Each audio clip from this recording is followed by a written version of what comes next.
Bill. Hey, Sean. What's the latest?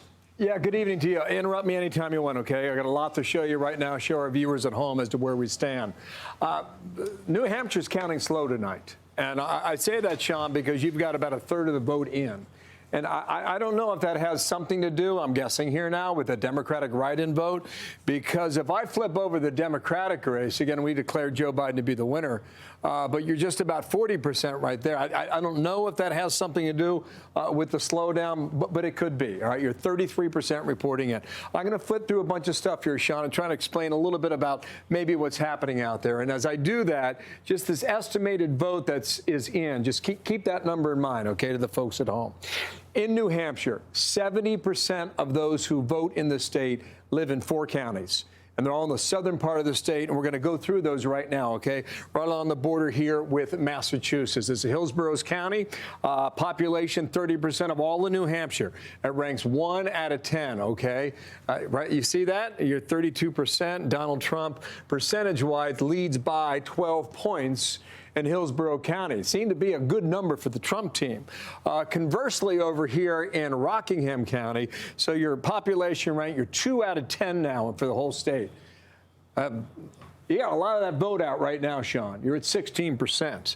Trump holds on to a 6-point lead in Rockingham County. If I were to take you back 8 years ago, listen, the entire race was different then. I grant you that. You had 10 Republicans. But in Rockingham County, against 9 other Republicans, Trump fared pretty well, just shy of 39%. Let's come back to modern days right now. Let's go to Concord. This is Merrimack County. Again, here's the number, 40%. So still a lot of vote out there right now. Trump has a slight edge over Nikki Haley by 2 points. When I checked this about 10 minutes ago, Haley was leading in Merrimack, where you find the capital city of Concord. One other county for the 70% that I mentioned, this is Stratford County. Okay, so they're counting quicker, right? That's 67%. You're 2/3 in. Trump leads Nikki Haley in this county by 11 points at 55-45. So that's what's happening right now as I scan the state.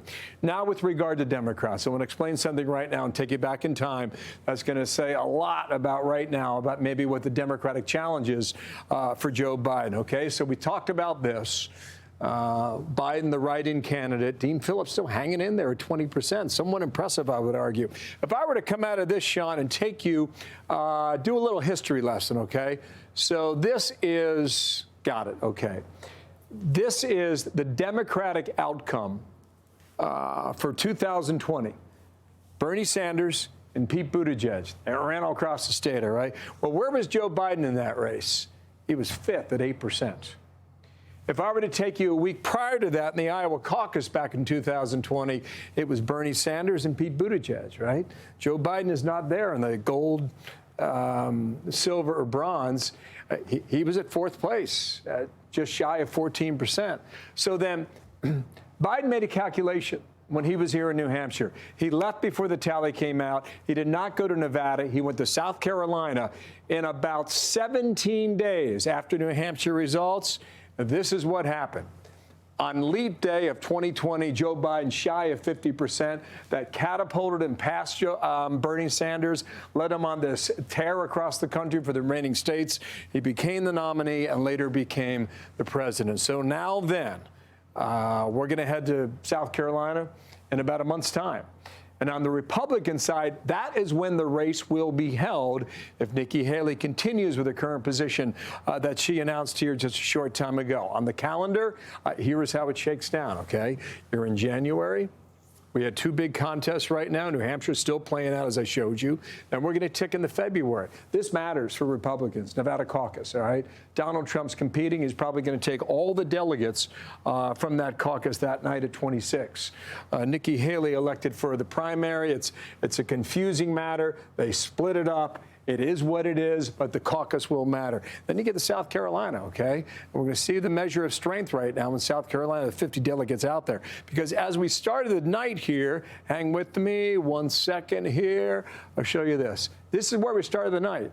You need 1,215 delegates to get the nomination. Trump took 20 out of Iowa, DeSantis took 9. He dropped out, as you know, a couple days back. And Nikki Haley was at 8. She's going to get some delegates tonight. But this contest could go on some time if Nikki Haley, the former governor and ambassador who worked for Donald Trump during his term in the White House, chooses to stay in. And that's where we are. Sean? All right, Bill Hemmer at the big board tonight. We'll be checking back in with you throughout the evening. Hey, Sean Hannity here. Hey, click here to subscribe to Fox News YouTube page and catch our hottest interviews and most compelling analysis. You will not get it anywhere else.